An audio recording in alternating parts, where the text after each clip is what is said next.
ایک لمبی لسٹ ہے کہ مرزا بشیرالدین محمود نے کن کن احمدی عورتوں کے ساتھ ان کی بیگم سکینہ بیگم کے ساتھ جو کچھ ہوا وہ اگر پڑھ کے دیکھیں، اور جنہوں نے پڑھا ہے کہ وہ کانوں کو ہاتھ لگا گئے، وہ کہتے ہیں جی شیخ صاحب ہم نے آنیسٹلی نہیں اس چیز کو پڑھا. تو ایسی صورت میں جو بچے وہاں تربیت پا رہے ہوں گے وہ پھر منہ زور بھی ہوں گے اور سینہ زور بھی ہوں گے. جبڑوں کے درمیان چیز بھی ان کے قابو میں نہیں ہوگی اور دو ٹانگوں کے درمیان بھی جو چیز ہے وہ بھی ان کے قابو میں نہیں ہوگی. بڑی معذرت سے چاہتا ہوں. خلیفہ ثانی ہیں مرزا غلام احمد صاحب کے بڑے صاحبزادے دوسری بیگم سے، پہلی بیگم سے جو تھے وہ مرزا سلطان تھے، تو یہ دوسری بیگم ان کی جو نصرت جہاں بیگم صاحبہ، ان کے سب سے بڑے بیٹے مرزا بشیر الدین محمود. یہ کہتے ہیں کہ میں خدا کو گواہ رکھ کر کہتا ہوں کہ میں نے کشفی حالت میں کہا انا المسیح الموعود مسیلہ و خلیفت، اور میں نے اس کشف میں خدا کے حکم سے یہ کہا کہ میں وہ ہوں جس کے ظہور کے لیے 1900 سال سے قواریاں منتظر تھیں. یہ حوالہ ہے تاریخ احمدیت کی جلد 9 سے 9 اور صفحہ نمبر نیچے دیا ہوا ہے وہ اس کے. اب مرزا بشیر الدین صاحب نے یہ بتا دیا. میرا سب سے پہلا سوال ہے ان سے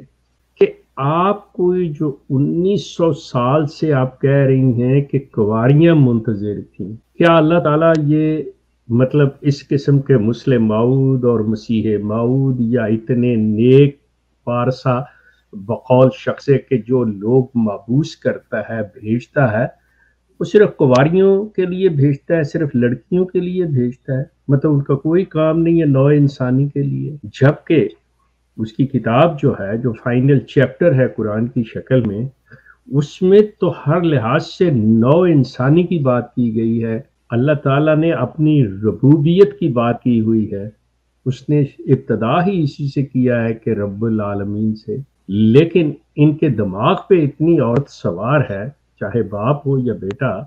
مطلب مرزا صاحب کو بھی محمدی بیگم جو تھی وہ بغیر کپڑوں کے، یا کوئی عورت دوسری تھی تو وہ ننگی نظر آتی تھی، یہ ہوتا تھا وہ ہوتا تھا. مقصد میں آنیسٹلی اسپیکنگ کہ مجھے بہت افسوس اور حیرت ہوتی ہے کہ جہاں تک میرا علم ہے جماعت کے اندر بڑے ظاہری دنیاوی مطلب تعلیم سے آراستہ لوگ جو ہیں، بڑے اچھے مطلب عہدوں پہ فائز جو ہیں، لیکن ایک چیز اس میں جو مجھے ملتی ہے، ان کا جواز جو مطلب ایکسکیوز نظر آتا ہے کہ انہوں نے مرزا صاحب کو کبھی پڑھا ہی نہیں. وہ اگر پڑھ کے دیکھیں، اور جنہوں نے پڑھا ہے یقین کریں، میرے پاس ایسے لوگوں کے مطلب میرا رابطہ ہے کہ وہ کانوں کو ہاتھ لگا گئے، وہ کہتے ہیں جی شیخ صاحب ہم نے آنیسٹلی نہیں اس چیز کو پڑھا، ہم تو صرف ظاہری طور پہ یہ دیکھ کے تو مطلب ان کے ساتھ بالکل آج تک چلے آئے ہیں. لیکن یہ جو چیزیں آپ سامنے لے کے آ رہے ہیں، اس نے تو ہمیں پریشان کر کے رکھا. اور وہ بہت بڑی ایک تعداد ہے جو اس وجہ سے یہ جتنی پوسٹیں مطلب وہ فیس بک پہ لگتی ہیں یا اپنے ہمارے پروگرام ہوتے ہیں زیتون پہ، اس کی وجہ سے آپ سوچ نہیں سکتے. To be honest I really salute and appreciate you guys کہ یہ جو آپ سلسلہ کر رہے ہیں، کہ اس کے نتیجے میں اتنے زیادہ فیملیز نے ان کو چھوڑا ہے کہ آپ تصور نہیں کر سکتے. Believe me. جی عامر بھائی کیا کہیے گا؟ میں بڑی زبردست بات شیخ صاحب نے کی ہے. 1900 سال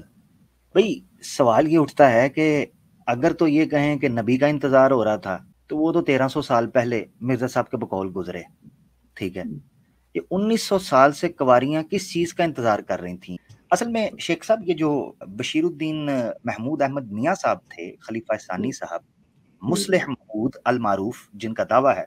وہ علیحدہ بات ہے. جنبا گروپ جو ہے وہ کسی کھاتے میں نہیں لکھتا مصلح موعود کی پیشین گوئی کو، وہ خود بنے ہوئے ہیں، خود بن گئے ہیں. تو مگر ایک چیز یہاں نوٹ کرنے کی ہے کہ یہ لڑکا اس کی خرابی کی اور اس کے خمار کی وجہ ان کے خلیفہ کی معذرت کے ساتھ، کیونکہ کسی بھی شخص کی طبیعت کو، اس کے مزاج کو، اس کی نفسیات کو، اس کے جذبات کو، احساسات کو، اس کے اظہارات کو، اس کے رویات کو، اس کی روش کو آپ نے سمجھنا ہو تو اس کے بچپن اور اس کی جوانی کے گزرے ہوئے ایام نہایت اہم ہوتے ہیں اس حوالے سے کہ آپ سمجھ سکیں کہ وہ بندہ جو فیصلہ اپنے بڑھاپے میں یا اپنی ادھیڑ عمری میں لے رہا ہے اس کے پیچھے کیا محرکات ہو سکتے ہیں، کیا موٹیوز ہو سکتے ہیں. اب ایک بچہ جو ہے وہ 22 سال یا 23 سال یا میکس 25 ایئرس کا وہ بچہ ہو اور وہ ایک ایسی مسند پر بیٹھ جائے کہ جس کی پشت پناہی جو ہے وہ حکومت برطانیہ کر رہی ہو، پیسوں کی ریل پیل ہو، مذہبی اجارہ داری قائم ہو، ایک خطے کے اوپر اثر و رسوخ ہو، لوگ ہاتھ جوڑے سر جھکائے جی حضوری کرتے ہوں، ہٹو بچوں اور جوتا سامنے رکھنے کی روایت قائم ہو، اور افسر شاہی کا جو ہے نا ایک نظام برپا ہو، ایسی صورت میں ایک نااہل چھوٹا بگڑا ہوا اسپوائلڈ بریٹ، سوری ٹو سے، ایک بڑے باپ کی اولاد وہ آ کر ایسی گدی پر بیٹھ جائے تو پھر آپ اندازہ کر سکتے ہیں کہ وہ کیا کرے گا۔ یہی بشیر الدین محمود احمد میاں صاحب نے کیا۔ ایک تو یہ چیز، دوسرا ایک واقعہ مجھے اور یاد آ گیا، میں نکال لوں گا حوالہ اگر کوئی کہے گا، سیرت المہدی کا حوالہ ہے، اس میں مرزا صاحب اپنے دوست کو، اب دیکھیں گھر کا ماحول بھی میٹر کرتا ہے، اس لیے میں نے کہا کہ آپ کو ماضی میں جانا پڑے گا ایک بندے کی دماغی حالت کو سمجھنے کے لیے، ماضی میں۔ اب ہوتا کیا ہے، جو بشیر الدین محمود احمد میاں صاحب ہیں، تو یہ بچہ جو ہے جس گھر کے اندر پل رہا ہے، وہاں مرزا غلام احمد قادیانی صاحب اپنے ایک دوست کو لے کر آتے ہیں سیرت المہدی کے بقول اس تحریر کے مطابق، اور وہ گھر میں لے کر آتے ہیں، اور 2 لڑکیاں کواریاں بلائی جاتی ہیں جن کی جوانی، چہرے اور ان کی نزاکت کے اوپر تبصرہ کیا جا رہا ہے، اور مرزا صاحب بڑے کھل کر اس پر تبصرہ کرتے ہیں کہ لڑکیاں یہ جوان ہوں گی تو بڑی خوبصورت نکلیں گی، ان کا چہرے کی کٹائی دیکھیں، گلائی دیکھیں، ناک کا تیکا پن دیکھیں، اگر شادی کرنی ہو تو یہ لڑکیاں موجود ہیں، آپ شادی کر سکتے ہیں۔ اب وہ کواری لڑکیاں ہیں جن کو بلایا گیا وہاں پر، چھوٹی چھوٹی عمر کی، اور یہ تبصرہ سیرت المہدی کے اندر موجود ہے، مجھے کوئی بھائی کہیں گے تو میں انشاءاللہ نکال بھی لوں گا۔ مقصد کہنے کا یہ ہے کہ جس کے گھر کے اندر لڑکیاں اس طریقے سے ریل پیل ہو، آتی جاتی ہوں، اور وہاں ان کی خوبصورتیوں کے اوپر بے پردگی کے ساتھ تبصرہ کیا جا رہا ہو، جاؤ جی ہم ایسے پردے کو نہیں مانتے کا روش یا رویہ جہاں پر ہو، انہوں کچھ دہدہ ہے کا جہاں پر طور طریقہ قائم کیا گیا ہو، کھلے عام کپڑے اتار لیے جائیں، اور مرزا صاحب جو ہیں فصیح و بلیغ فارسی، عربی اور اردو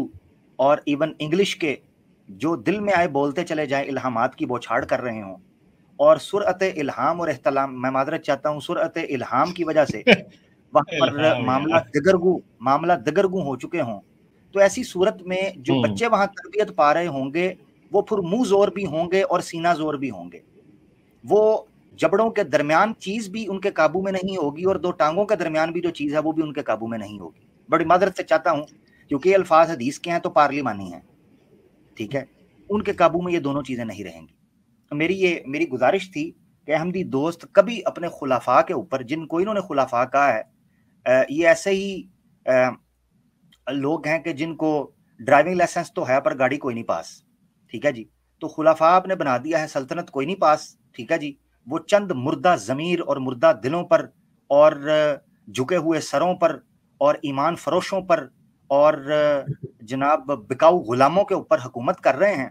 اور اس کو کہتے ہیں ہم خلیفہ ہیں، وہ ایک کلٹ کے اوپر۔ ان کی سیرتوں، ان کی تاریخ، ان کے پس منظر، ان کے ماضی اور ان کے بچپن اور جوانی اور ان کے حالات اور واقعات پر کبھی غور و فکر تدبر کریں تو صحیح، آپ کو فیصلہ کرنے کی صلاحیت تبھی پیدا ہوگی۔ آپ نے ان کو ہولی کاؤ بنا دیا ہے۔ عامر یہاں پہ اگر اجازت دیں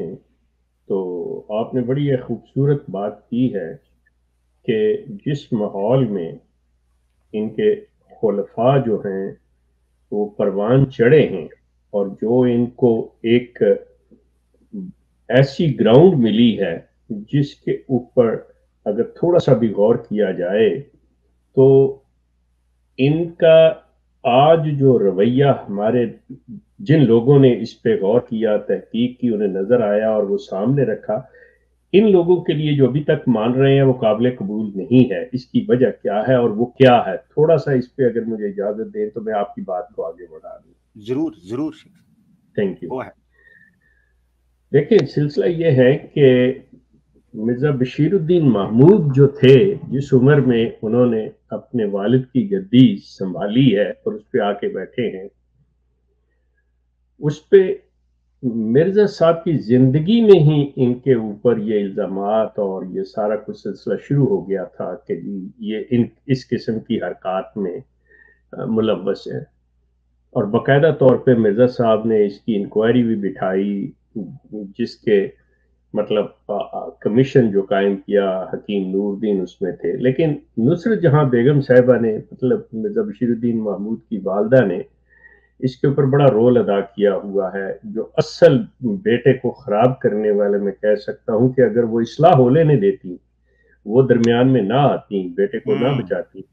تو آج صورتحال کچھ مختلف ہوتی۔ لیکن آپ اس بیماری کے اثرات جو ہیں اتنے گہرے ہو گئے جو آپ کو آج نظر آتے ہیں، وہ چاہے مرزا مسرور صاحب جو ہیں ان کی خلافت کے زمرے میں ہوں، یا خلیفہ ناصر جو تیسرے تھے ان کے بیٹے لقمان کی شکل میں، جو اپنی ہی بیٹی کے ساتھ حرکت ایسی کرتا رہا، اور پھر بقول اس کی بیٹی نداء النصر کے تحت کہ یہ جہاں پہ احمدی خواتین جو قصر خلافت کہلاتا تھا روا کا، جو احاطہ خاص ہے جس کے اندر خواتین جو تھیں بیویوں سے ملنے جاتی تھیں، جن کو یہ اپنے خاندان نبوت کی مبارک بیگمات کہا جاتا تھا، اس کو اس لڑکی نے کنجر خانہ کہہ کے مطلب یہ بات کی ہوئی ہے۔ اب آپ سوچیں کہ مرزا بشیر الدین، جیسا کہ عامر صاحب نے یہ بات کی روفو کے بارے میں، روفو کا معاملہ کوئی چھپا ہوا نہیں ہے، بلکہ باقاعدہ طور پہ اس وقت کے اخبارات میں آ گیا تھا، اس نے کیس کیا تھا مرزا بشیر الدین محمود پہ، یہ سارا سلسلہ ہوا۔ پھر ایک لمبی لسٹ ہے کہ مرزا بشیر الدین محمود نے کن کن احمدی عورتوں کے ساتھ، جس میں سب سے زیادہ مشہور جو واقعہ ہے وہ سرگودا کے جو امیر تھے مرزا عبدالحق صاحب، ان کی بیگم سکینہ بیگم کے ساتھ جو کچھ ہوا۔ اب یہ سلسلے چلے آ رہے ہیں، اور یہ سارے واقعات جو ہیں یہ احمدی دبے لفظوں میں آپس میں بات کرتے ہیں، لیکن اس پہ ان کو ہمت اور جرت نہیں ہوتی بات کرنے کی۔ اس کی وجہ کیا ہے؟ یہ ایک کلٹ ہے۔ ان کی زندگیاں جو ہیں، انہوں نے اپنے بچے جو بیائے ہوئے ہیں وہ ایک باپ، مطلب آپ یہ دیکھیں کہ اگر زبان کھول کے اپنے تمام بہن بھائیوں سے مطلب بالکل علیحدہ ہو کے رہ گیا، کٹ آف ہو گیا ہر چیز ان کے اوپر، وہ ڈرتے ہیں مجھ سے بات کرتے ہوئے، ایون کو فون تک نہیں کرتا، کوئی خیریت نہیں پتہ کرتا، اگر میں کوشش کروں ان سے تو وہ کہتے ہیں نہیں، حضور کو نہ پتہ چل جائے، جماعت کو نہ پتہ چل جائے اور ہمیں وہ نکال نہ دے۔ مطلب اس طرح کا خوف انہوں نے طاری کر کے رکھا ہوا ہے، اور ان کی حرکتیں جو ہیں آپس کے اندر، مطلب یقین کریں میرے پاس ایک بڑی لمبی لسٹ ہے، باقاعدہ طور پہ خاندان کے خلفاء کے، جو خلفاء میں کہتا ہوں میننگ کہ مرزا طاہر ہوں، ناصر ہوں، مرزا بشیر الدین محمود ہوں، ان کی صاحبزادیاں، آگے ان کی بیٹوں کی بیویاں، ان کی آگے اولادیں جو ہیں، وہ آپس میں کس طرح سے ان رشتوں کے ساتھ اس غیر اخلاقی فعل کے اندر ملوث ہیں، جو کہ دین کے لحاظ سے نہیں، ملک کے قانون کے لحاظ سے بھی جہاں پہ بھی رہتی ہیں یہ چیز خلاف ہے، اور ان کے پاس کیا جواز ہے کیا نہیں ہے۔ لیکن یہ خاندان جس چیز کو ریپرزینٹ کر رہا ہے، اب یہاں میں احمدی حضرات سے کہوں گا اس چیز پہ غور کیجیے کہ احمدیت نے اسلام سے اس کا تشخص چھیننے کے لیے، کہ احمدیت نے اسلام سے اس کی آئیڈینٹی تھیفٹ کرنے کے لیے یہ نعرہ لگایا کہ Ahmadiyyat is the true Islam and we are the holy family, ہم یہ ہیں، ہمیں اللہ نے مابعوث کیا ہے آپ لوگوں کے لیے کہ ہم آپ کی اصلاح کریں۔ اب ان کے گھر کے اندر دیکھیں تو کیا یہ وہ رول ماڈل ہے جس کو فالو کیا جا سکتا ہے، جس کی طرف دیکھ کے ہم اپنی اولادوں کو، جس کی طرف دیکھ کے ہم اپنے ایمان کو، اپنے دین کو، اپنی آخرت کو ان کے حوالے کر سکتے ہیں؟ مطلب احمدی حضرات کو یہ سوچنا پڑے گا، غور کرنا پڑے گا۔ لیکن اگر آپ صرف دنیاوی لحاظ سے اس چیز کے اندر رہے کہ ہم نے اگر چھوڑ دیا وہ ہم نے آواز اٹھا دی تو یہ ہمیں نکال دیں گے، ہمارا بائیکاٹ کر دیں گے، یہ ہو جائے گا۔ شروع میں جیسے بات عامر نے کی، میں آپ کے سامنے زندہ بیٹھا ہوا ہوں، ہاں مجھے گولی مار دیں ایک علیحدہ بات ہے، ورنہ یقین کریں کہ میں چھوڑ کے، بے شک میرے بہن بھائی مجھے چھوڑ کے، مجھے کوئی غم دکھ نہیں ہے، ٹھیک ہے ان کا فیصلہ ہے، وہ کسی وجہ سے انہوں نے کیا، کسی کے دباؤ میں انہوں نے کیا، that is up to them. لیکن میں نے جو فیصلہ کیا کہ میں جو کر رہا ہوں وہ ٹھیک کر رہا ہوں، بات میرے اس عزم کی ہے، میرے اس ایمان کی ہے کہ میں اس پہ کیسے قائم ہوں۔ سوال ہی پیدا نہیں ہوتا کہ کوئی ایسی چیز ہو جائے۔ لیکن جب آپ خود کمزور ہوتے ہیں تو آپ اپنی کمزوری سے مار کھاتے ہیں، جسے آپ منسوب کرتے ہیں دوسری طرف۔ اس چیز کو سمجھیے گا، یہ وہ طاقتور نہیں ہیں، آپ کمزور ہیں، آپ اپنی کمزوری ان کے ہاتھ میں دیے ہوئے ہیں۔ جسٹ پروو دیم کہ you made a decision and you are right. آپ سوچ سمجھ کے، اللہ تعالیٰ نے آپ کو عقل عطا کی ہے، شعور دیا ہے، آپ ان کو پڑھیں، دیکھیں، ان کی کتابیں کھولیں، پھر پتہ چلے مرزا غلام احمد نے اپنی کتابوں کے اندر لکھا کیا ہوا ہے، کیا کیا لکھا ہوا ہے۔ کیا وہ اسلام ہے؟ اگر تو اسلام ہے ٹھیک ہے، آپ راضی ہوتے ہیں، خوش ہوتے ہیں، بڑی خوشی سے رکھیے۔ لیکن اگر آپ کے پاس نہیں ہے تو آپ کو، you shouldn't hesitate, don't wait a minute, just tell ہم آئی ایم سوری بائے، ان کو یہ کہہ کے تو آپ چل دیں۔ Thank you Amir.